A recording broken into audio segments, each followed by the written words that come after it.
পক্কা খাল খুলতে তুললে আনছে আজকে বই। খাল খুলে তো রৌদ্রের বইতে গলা ধরে না। বই মানে কচুরলতি। তোমারও বই পাইছো তুমি খালের কুলে, ভালোই হয়েছে। বইগুলো কত বড় বাবা। এবার লতিগুলো কুটতে নেব।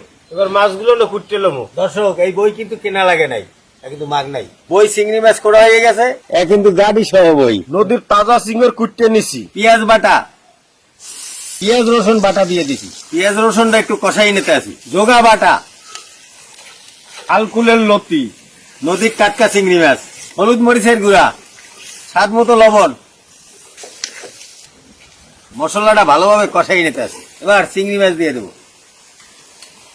চিংড়িটা ঘন হইলেই আমি লতিটা দিয়ে দেবো। এখন একটু পানি দিয়ে দেবো। পানিটা টকবগাই উঠলেই আমি লতিটা দিয়ে দেবো। পক্কা উতলে উঠছে, এখন লতি দিয়ে দেন, মজাই বেন। হ্যাঁ, এই